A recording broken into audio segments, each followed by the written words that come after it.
ಭೂ ಹಂಚಿಕೆ ವಿಳಂಬ ಮತ್ತು ಕಂದಾಯ ಇಲಾಖೆಯ ಭ್ರಷ್ಟಾಚಾರದ ವಿರುದ್ಧ ಅಹೋರಾತ್ರಿ ಧರಣಿ.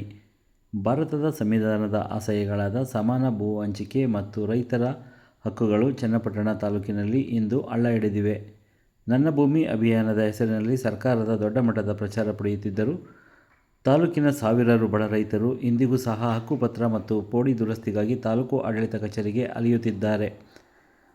ರೈತರಿಗೆ ಮಂಜೂರಾದ ಭೂಮಿಯನ್ನು ಭ್ರಷ್ಟ ಅಧಿಕಾರಿಗಳ ಕುಮ್ಮಕ್ಕಿನಿಂದ ಅತಿಕ್ರಮಣ ಮಾಡಿರುವುದು ಹಾಗೂ ಅರ್ಹ ಫಲಾನುಭವಿಗಳಿಗೆ ನ್ಯಾಯ ಸಿಗದಿರುವುದನ್ನು ಖಂಡಿಸಿ ಕಂದಾಯ ಇಲಾಖೆಯ ಭ್ರಷ್ಟಾಚಾರದ ವಿರುದ್ಧ ಅಹೋರಾತ್ರಿ ಧರಣಿ ನಡೆಸುತ್ತಿದ್ದು, ರಾತ್ರಿ ಊಟಕ್ಕೆ ಪ್ರತಿಭಟನಾಕಾರರು ಸ್ಥಳದಲ್ಲೇ ಸೌದೆ ಒಲೆ ಹಾಕಿಕೊಂಡು ಅಡುಗೆ ತಯಾರು ಮಾಡಿಕೊಂಡು ಊಟ ಮಾಡಿ ಧರಣಿ ನಡೆಸುತ್ತಿದ್ದ ದೃಶ್ಯ ಕಂಡುಬಂತು.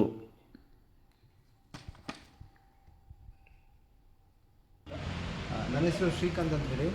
ನನ್ನ ಭೂಮಿ ನನ್ನ ಹಕ್ಕು ಹೋರಾಟ ಸಮಿತಿ ಚನ್ನಪಟ್ಟಣ ಈಗ ಸಂಯೋಜಕರು. ನಾವು ಹಿಂದೆ ಒಂದು 3-4 ಬಾರಿ ತಹಸೀಲ್ದಾರ್ ಕರೆದಂಥ ರೈತರು ಮತ್ತು ದಲಿತರ ಕುಂದುಕೊರತೆ ಸಭೆಗಳಲ್ಲಿ ನಮ್ಮ ಅಹವಾಲುಗಳನ್ನು ಹೇಳಿದ್ವಿ.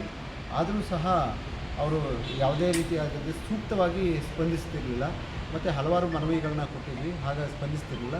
ಹಾಗಾಗಿ ನಾವು ಇವತ್ತು 8/4/2026 ಅನಿರ್ದಿಷ್ಟಾವಧಿಯ ಅವಧಿವರೆಗೂ ಮುಷ್ಕರವನ್ನು ಹಮ್ಮಿಕೊಂಡಿದ್ವಿ. ಹಾಗಾಗಿ ರಾತ್ರಿಯೂ ಸಹ ನಮ್ಮ ಸಮಸ್ಯೆಯನ್ನು ಮಾನ್ಯ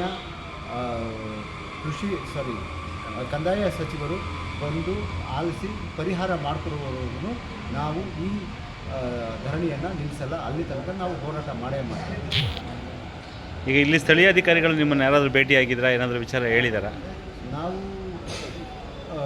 ಪ್ರತಿಭಟನೆ ಪ್ರಾರಂಭ ಆದ ನಂತರ ಮಧ್ಯಾಹ್ನ ಮನೆಯ ತಹಸೀಲ್ದಾರ್ ಅವರು ಬಂದಿದ್ದರು. ಅವರು ನಿಮ್ಮದೇನಾದರೂ ಸಮಸ್ಯೆ ಇದ್ದರೆ ಹೇಳಿ ಅಂತಂದರು.